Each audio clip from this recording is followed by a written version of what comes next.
Kia ora, talofa, namaste, haere mai, and welcome to the Niche Case Variety Show for this week, where we chop our way through the murky mangroves of Aotearoa sport to deliver the funk, touching on a wide variety of Aotearoa sporting topics that we cover.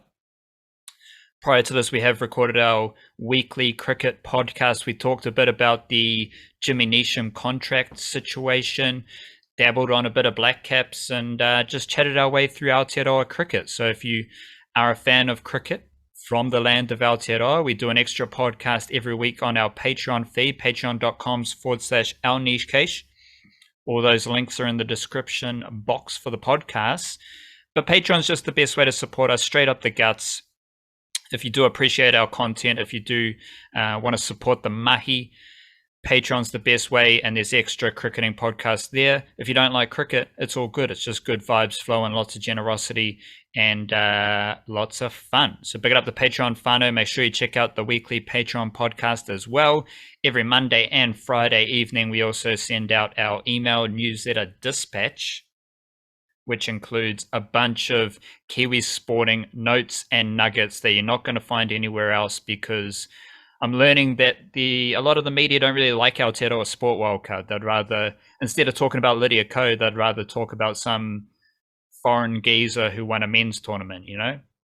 It's just how Aotearoa is, but we're only here for Aotearoa sport, and the Monday and Friday email banger always includes lots of Aotearoa sporting content that is via Substack, thenichecase.substack.com. Enter your email address and you get twice a week, you get big Aotearoa sporting yarns, as well as all the Niche Case content. Links to all the other yarns on our website and the podcast as well, straight to your email. So you can get off social media, check your email twice a week, buia ka sha, easy mahi. And of course, we're from the Niche Case, theniche-case.com, where you'll find a full-on Aotearoa Kiwis squad breakdown. You'll find the Kiwi Ferns squad breakdown. You'll find update from last week where we had Rachin Ravindra, Glenn Phillips scoring runs in the Kiwi County Tour as well. Wildcard dropped some reaction to the always lost to Costa Rica, as well as football Ferns squads. Like, it's all there for you. theniche-case.com. Check in every day, every couple of days, and just have a gander. Have a little gaze at some Aotearoa sporting yarn. This is a podcast, and we only start our podcast with a dose of mindfulness wildcard. Serve it up on a platter, because we know it's going to matter. A little freestyle off the top, you know. Nicely done. You rhymed and everything, which is fitting, because I've picked a quote from a poet today from ancient Syrian or somewhere, one of the Middle East, old Middle East areas, Rumi, whose translated works, I dare add, I've been spending a little bit of time with recently, once said, "You are not a drop in the ocean. You are the entire ocean in a drop." Well, I just got to fire this one off because I'm an ancient South Auckland poet. Yeah. So you went with the ancient Syrian angle. Yeah. I'm an ancient South Auckland poet. But sorry, could you repeat that again just so I can focus on the mindfulness? You are not a drop in the ocean. You are the entire ocean in a drop. Oh. That goes back to one of the ideas. Like, you're not a drop in the ocean. You are the ocean. The ocean is you. I'm not sure how the ocean in a drop. Like Persian poet, by the way. That seems like a mind bender. The ocean in a drop. Yeah, I sort of think of it in, you know how they say like an acorn has all of the information required to grow into an oak tree, right? So if you think like the drop of the ocean as being an acorn, and the ocean itself as being the fully blossomed, the final completed thing, like the ocean itself is the oak tree. It's sort of like that. Like if you take a drop out of the ocean, and we're speaking metaphorically, because obviously if you take some water out of the ocean, there's less water in the ocean, right? It's like scientifically speaking, but we speak metaphorically about like, consider the ocean to be like, I don't know, what's the word? Universal consciousness, or the divine or whatever, taking a drop out of that is not lessening that, it's just creating one more version of that in which the entirety is contained within every drop of the ocean, right? It's kind of just another way of saying like everything is not only connected but springs from the same source. I like it. I like it. So, and if I took a cup of water out of the ocean, then I've just got an ocean in a cup. You've got an ocean in a cup, yeah. Go surfing which in the is cup. relative. It's perspective. If the cup were in that thing, the cup is the planet, and then you've got an entire planet's worth of ocean in that cup. Like if you know. Let's keep it moving, Wildcard. We went a bit deep there. Let's kick into some Aotearoa Sports Wildcard leading segment. Bit of a hot take, bit of a radio sport sizzler. What do you got to start us off? Yeah, I'm really interested to see what happens at the NBA draft on Thursday, specifically with a couple fellas who've been playing for the Breakers over the last year, the two French prospects, Ousmane Dieng and Hugo Besson, who, a couple overseas prospects brought in, given decent time. One of the criticisms of the Breakers, at least under Dan Shamir's time, was that maybe they didn't spend enough time developing local players, spend a lot of time developing overseas players. Well, here's a little bit of a referendum on that because, Dieng and Besson both did some good things and some average things for what was overall an awful Breakers team last season. But as we know, the American draft scouts, they don't really care about what your team does. They're only looking at specific players. Yeah, Besson and Dieng, couple overseas international prospects, both did some good things and some average things for a pretty awful Breakers team last season. But as we know, the American draft scouts, they don't really care about what your team does. They don't care if you help your team win. They're just looking at specifics, like, is this guy someone who can develop into an NBA skill set, or, what sort of areas are their weaknesses? Can we teach those? Blah, blah, blah. Can we sell this guy to a team? That's kind of the extent of it. They don't care that the Breakers finished with a wooden spoon and that these guys played big minutes for that team. Always worth keeping that in mind when you consider that at no point have the Breakers, or really any NBL team, I would say, you could probably stretch this wider to the entire league, looked a better squad for giving big minutes to young prospects in the Next Star system. Like, it's not necessarily a thing that has helped championship teams or anything like that. Can't really blame the Breakers for latching onto this as like a grasp of positivity at the moment, given how bad everything else was last term. But there is the valid question, which I think is maybe something we'll get a little bit more information as to whether we can answer this question at the draft on Thursday. Valid question over whether a year in the Aussie pros is actually good for these players, because, the previous example was RJ Hampton for the Breakers. Came in talking top 5, top 10 draft kind of buzz, ended up hating his time, left early, and was drafted, I think, around 22, something like that, sort of early 20s, traded on draft day, and then traded again a year into his career. Good player. He'll find a place to settle, but obviously not the like franchise altering kind of guy that maybe he was sold out when he first turned up at the Breakers. LaMelo Ball earlier that season is another good example after playing for Illawarra, because he felt like a number one pick going into that draft. Ended up dropping to 3. Anthony Edwards, who went first, pretty superb, so no shade there. But LaMelo Ball is also the only guy from that 2020 draft class who has made an all-star team so far. Like, he's 2 years in, he's already been an all-star. The dudes who are good enough to be drafted are going to be drafted, whether they play in Australia, whether they play in France, whether they play college in America or whatever. Like, they're going to be drafted. They're that good anyway. That's not the issue.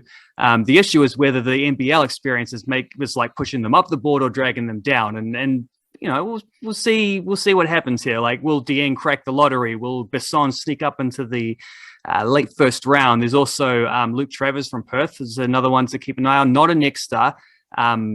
A little bit more in that Josh Giddey kind of role. And Josh Giddey is the one example coming out of Australia in recent times who you would say did get drafted ahead of expectations as an Australian prospect, fully homegrown. That's kind of an interesting wrinkle to this idea. Ariel Hapodi from Melbourne United as well as the other one in this draft class. History says no, they won't get picked as high as we've been told they will. Draft Buzz says, maybe not so fast, amigo. Like, hold your horses. I don't know. So we'll just have to wait and see how that goes. Not that it makes a spot of difference to the Breakers' ambitions, because they've already signed up a new French prospect for next time, Mr. Ryan Rupert. So they're committed to this pathway one way or another, but we'll get some more information on how that goes and whether the Breakers are actually capable of working players up the prospect list. If Joseph Tapine and Jahrome Hughes were on the prospect list, they're now top of the prospect list for Aotearoa Rugby League. And I'm just here to tell you, Joseph Tapine, Jahrome Hughes, they're the best players from Aotearoa right now. There's a decent crop of players, like we're talking Joey Manu, Isaiah Papali'i, James Fisher-Harris, Asafa Solomona, Bromwich Brothers, Dylan Brown.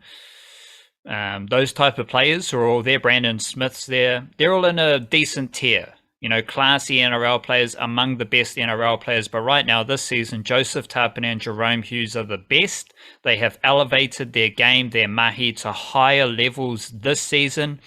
Joseph Tapine was absolutely ridiculous on the weekend. His fourth game in a row, banging out over 200 meters. Each of those games, he has averaged over 10 meters per run. So think about an NRL defensive line. You're 10 meters back. Every time Joseph Tapine runs the ball, he averages 10 meters per run, and he's getting 200 meters. Absolutely bonkers. I would say he's the best forward from Aotearoa right now. And then you got Jahrome Hughes, who I think, little premature stat here, a couple of premature stats, which is what we do. He has 10 try assists in 9 games, I believe, this season. And the thing about Jahrome Hughes, that maybe 12 games, 9 tries, 10 try assists, which is equally as fantastic. He's fast. He's got a good kicking game, good passing game. He's a Melbourne Storm lad, like he's got that culture ingrained in him, and he's just a fantastic team bloke as well. Good leader, good tactician, and he just keeps getting better. Like, he was already one of the best halfbacks in the competition last year. Melbourne Storm won a premiership with him at halfback in 2020. Jahrome Hughes just keeps getting better. They both keep getting better. They're both from Wellington, and they're both Harbour City juniors from Wellington. And they are the best players from Aotearoa right now, and they will lead the Aotearoa Kiwis in their test against Tonga. Little side note here, just had it in. Jesse Bromwich, captain of the Kiwis. Crystal Rota, captain of the Kiwi Ferns. Both Manurewa Marlins juniors. South Auckland, what up? Little stat time wildcard, more stats, premature stats, main course stats coming up. What do you got? I think these are the dessert stats. Talking All Whites Costa Rica after the fact, following on the big meal. Stats. Yeah, the fry up the next morning to help you recover, kind of thing. Because one thing that often comes up as a pattern just in winning sports teams in general is how experience is a key factor, right? And, you know, not the only factor. In the All Whites versus Costa Rica game, there are plenty of other factors at play, sure, but like it's hard to ignore the difference in experience between those two teams. All Whites had a starting 11 average age of 25.2 years. Costa Rica had a starting 11 average age of 28.5 years. So, you know, the All Whites had 5 starters aged 23 or younger and only 2 older than 30. Costa Rica had 2 under 23 and 5 over 30. So flip the 2 marks around. More than 3 years between those average ages that I mentioned. And not only that, not only the age difference, but Costa Rica also has a core group of players who have played at like not just one, but multiple World Cups in the past who have that experience to lean upon as well. And if you look at their cap disparity, you know, All Whites had players with 4 caps, 32 caps, 9, 34, 10, 68, 6, 10, 21, 10, and 8. Adds up to 212 total caps from that starting 11 of that game. Costa Rica's starting 11, 714 caps. Like the age was only 3 years between the differences, which is a lot, but not overwhelming. This is like more than 500 caps more, or like more than 3 times. Bill Tulama and Chris Wood are the only 2 New Zealanders in that starting 11s with more caps than their age.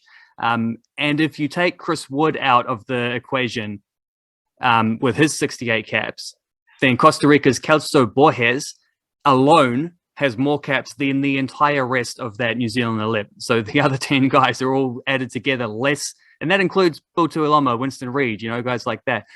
7 of the 11 Kiwi starters had played only 10 or fewer senior internationals. Costa Rica, they did have a couple of guys. They had the youngest guy on the field was starting for them. A few fresh fellas of their own, but those fresh fellas were surrounded by multiple Centurions. And Chris Wood is the All Whites. Where is he on the cap leader thing? I think he's about 4th now. Costa Rica's entire starting team for that playoff, they had 7 separate players with as many or more internationals as Chris Wood. So yeah, pretty massive difference between the two teams. Not the only difference between the two teams, but it's hard not to feel like it was a pretty decisive one as well. When you got one team with heaps of experience, know how to play big games, another team very much at the start of their journey, whereas Costa Rica at the end of their journey, kind of meeting at that thing. And unfortunately, the experienced team was the one that won out, but wouldn't mind another crack at them in 4 years and see how things look then. Lydia Ko is again the focus of my stat segment this week, and we're basically just tracking Lydia Ko through this little statistical segment because she keeps on trucking along as an LPGA monster. Over the weekend, she finished 4th at the Mayer Classic, and this rounds off a fantastic string of results. Last 5 tournaments: tied 3rd, tied 12th, 5th, tied 4th, and 4th. We do have another tournament coming up this weekend, so hopefully Lydia Ko plays in that and gets a top 10 finish, and then it will be maybe even top 5, because then we will be 4 top 5 finishes in her last 6 tournaments, which is absolutely redonkulous. She finished 4th at this last event, the Maya LPGA Classic, and there was a little playoff for the title, which Lydia Ko was not part of. There were 3 players competing in that playoff. So I mentioned Lydia Ko's last 5 results. 5 results, 4 of them are top 5. The other players in that playoff to win the title, a player Kupcho, Jennifer Kupcho, she won the tournament, and her last 5 tournaments, this is her only top 5 finish. We have Leona Maguire, last 5 tournaments, missed the cut, tied 8th, missed the cut, tied 2nd. So Lydia Ko hasn't missed the cut all year. Leona Maguire has missed 3 in her last 5 tournaments. And then we've got Nelly Corda, who's she's basically the superstar. She has results of tied 4th, tied 20, tied 15, tied 8th, and tied 2nd. So she's also quite consistent, but she only has 2 top 5 finishes. So 3 players competing in a playoff to win this event are nowhere near Lydia Ko as far as consistency goes. Lydia Ko, she had 4 top 5 finishes in her last 5 tournaments. What are these other players? 3 players have a combined 5 top 5 finishes in 15 tournaments. That's what Lydia Ko's doing every single week. She, as far as her season statistics go, she is now 2nd on the CME Globe rankings. She is 3rd in total prize money.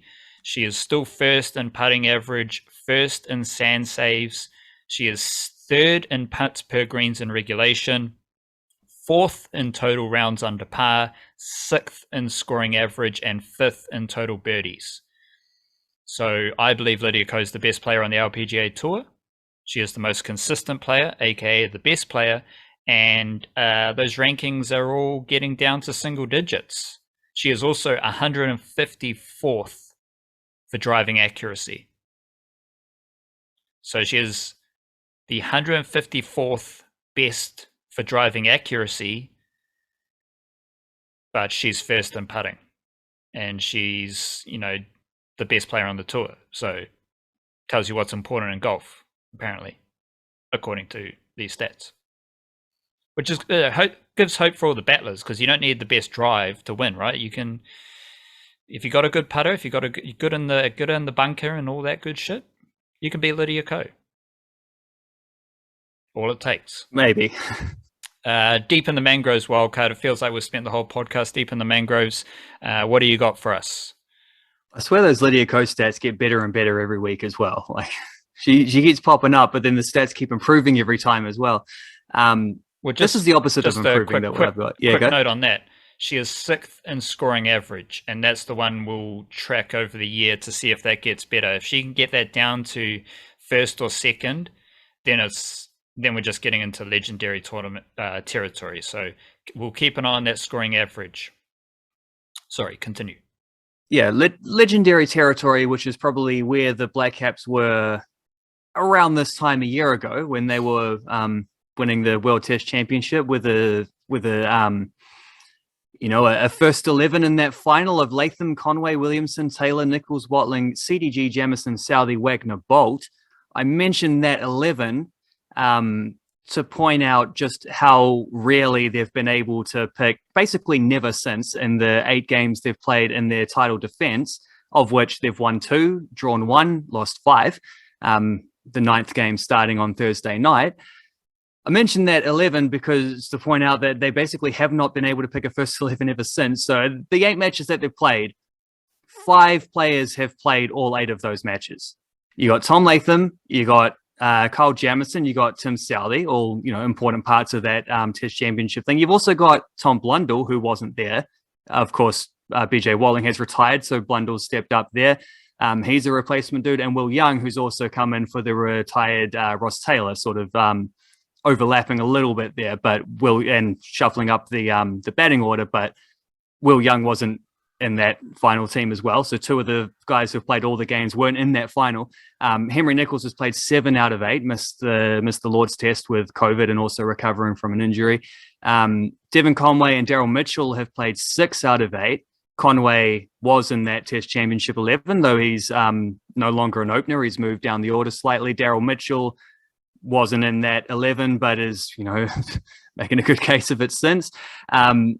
No one's played 5 of the matches. You've got 3 guys who have played 4 out of 8 matches, 3 guys being Neil Wagner, Trent Bolt, Ross Taylor. Ross Taylor's obviously retired midway through. Wagner and Bolt, absolutely key essential bowlers who have only played half of the games of the defense so far in this current cycle. 3 matches, Matt Henry, Rachin Ravindra, Ajaz Patel, and Colin de Gronholm. CDG was in that 11, missed more games than he's played. Matt Henry, Rachin Ravindra, Ajaz Patel all playing games where they weren't in that team a year ago. 2 matches have been played by Will Somerville, probably his last 2 matches internationally. And then the most crucial of all of these, Kane Williamson, played 2 out of 8 matches on this World Test Championship cycle defense thingy.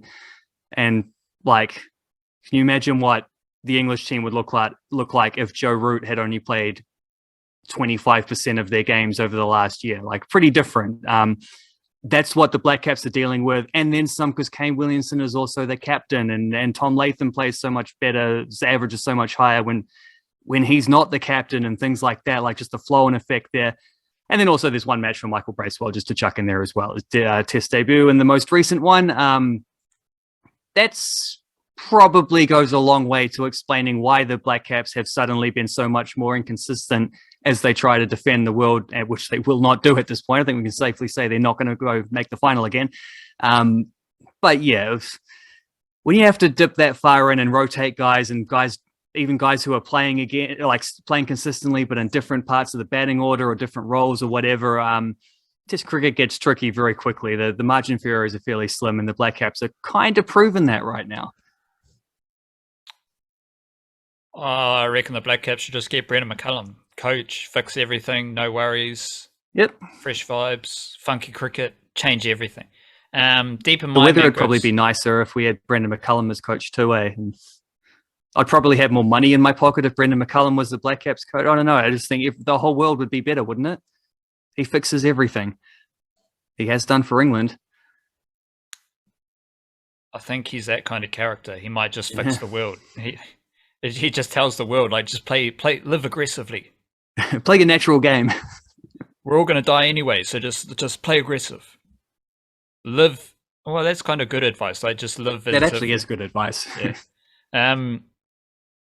Yeah, it kind of sounded like we were taking the piss out of McCullum, but I think we're actually just celebrating McCullum. in a mindfulness Yeah. type of way. Little column what A, little column B. what am I talking about here? International Rugby League, deep in the mangroves. Got a couple of notes here just on International Rugby League this weekend, big fixture of games. We will talk a lot more about it on the niche cast, I imagine. Aotearoa Kiwis squad. I did mention the captains, both Manurua Marlins juniors. Big it up to them. We do have some South Island mahi to go with the South Auckland mahi. Jordan Ricky selected along with Griffin Niami.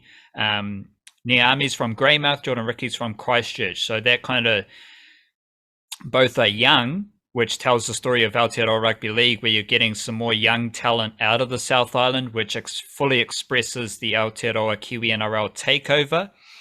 Also had a couple interesting selections. So Ronaldo Mulatalo was selected. Obviously, there was a bit of a situation last year. And interestingly, Queensland have called up Murray Taulangi, not Murray Tuolangi. His name is actually Murray Taulangi. Like, it's spelt that way, so don't, like, yeah, just read the name properly, you know. But he moved from Auckland to Brisbane, I think. It must have been at a younger age than Ronaldo Mulatalo, because he might have been 13 instead of 14. Because he grew up in Auckland, played rugby union, blah, blah, blah, but he's now in the Queensland squad. Ronaldo Mulatalo from Otara, Ellerslie Eagles Junior, does seem to have come around to Aotearoa Kiwis representation, as has Scott Sorensen, who is from a, fantastic lineage. The Sorensen whānau is big in Aotearoa sport. But he was selected in a Tongan squad back in 2019, I think, because he also has Tongan lineage. And I didn't really have him in the Kiwis frame. Now he's in the Kiwis squad. And also Moses Leota, who is also, I think he might be Samoan, but he left Auckland to Sydney at a young age. And I just assumed he was kind of in that New South Wales frame. But now he's in an Aotearoa Kiwis squad as well. So as far as boost eligibility, boost selections, the Sorensen and Leota selections definitely were surprises. And then I think Maguire's just been grinding away, trying to get lads fired up for Aotearoa Kiwis footy. Kiwi Ferns, some more eligibility boost selections, because Amy Turner and Paige McGregor have both played for Australia Sevens Rugby. And now they are named in a Kiwi Ferns squad. Both have they left Australia Sevens Rugby to play NRLW, and now they're playing Kiwi Ferns, which is good for them. There's also over my shoulder here, we've got Charlotte Scanlon, Caitlin Vahakolo, and Lyshon Albert-Jones. Vahakolo and Charlotte Scanlon, they both played for the Newcastle Knights in the last NRL Wahine W competition, but these three also have little gigs with the Warriors as community staff members who get out in the community representing the Warriors. So that's cool, because the Warriors don't have a Wahine team, but they're also providing opportunities for players who do have NRLW gigs, but that's not a full-time income. So they're working with the Warriors, which I just find kind of nice, because they're making up for their lack of a women's team by providing opportunity to these players in a working capacity. And I actually think it's really good, and this is across all women's sport, the women are so much more well-rounded because by nature they have to work a job to supplement their income, as opposed to many of the blokes who just grow up being the bee's knees at their sport and they never have to try anything else, and suddenly they retire and shit hits the fan because they haven't learned anything else, Women are far more well-rounded in that regard because they're always working other jobs because they're forced to. And also shout out Maya Hilmawana. She won a championship with the Roosters in NRLW. She is from Taniwharo, which is in Huntly, and that represents the Kiwi NRL women's landscape because everyone kind of has to go to Auckland. And this is more growth. Like, we're going to see South Island players getting into the Kiwi Ferns, but Maya Hilmawana, she competed in the Taniwharo team who competed in the Auckland competition. Then she went over to Australia. So that just shows some of the growth in pathways. Other notes, Jason Taumalolo, he's in as good a form as he's ever been. So he's entering Tongan camp on fire. Also got Michael Maguire versus Wayne Bennett. Maguire fired by the Tigers, and Wayne Bennett, he is in there as like a coaching supervisor. So I just think that's a funky battle. Anthony Jelling is in the Cook Islands squad, and he is now working in real estate. KL Iro is also in the Cook Islands squad, and he is on fire with the Newtown Jets, who are the Cronulla Sharks feeder team. So keep an eye on him. Also, I just want to shout out Josh Alawai. I think he's gone all in with Samoa, and he's going to be a beast for them heading into the World Cup. Speaking of World Cup, Chanel Harris-Tavita probably going to bow out of rugby league representing Samoa at a World Cup before he goes, raises his mana in outside rugby league as well. Question time wildcard. Going to have to go thick and fast here, and I don't want you to think about these questions. I got 4 questions. Don't think about them too much. Just give me the first name that comes to mind. Who is your favorite rugby league player right now? Right now, as much as I would like to pick a Kiwis dude, maybe it'll be Jahrome Hughes after the weekend, but right now I kind of have to say Ben Hunt as a Dragons fan. Who is your favorite cricketer right now? Trent Bolt. I just wrote about him, and that always sparks the buzz. Who is your favorite footballer right now? That's a trickier one because that changes from day to day. Let's go Libby Kikache, I think. And who is your favorite basketball player right now? Well, the Steven Adams one goes without saying, but to also dip into more local realms, somewhere like I guess a 3-way tie between Shea Ili, Tom Vodanovic, and Jahrome Harris, maybe. Your question. My question is following in nicely from some of the stuff you're just laying out. What are you most excited for to see from what is effectively the return of International Rugby League? It's been a long, long while. What are you most excited to see this weekend? Just the buzz. Yeah.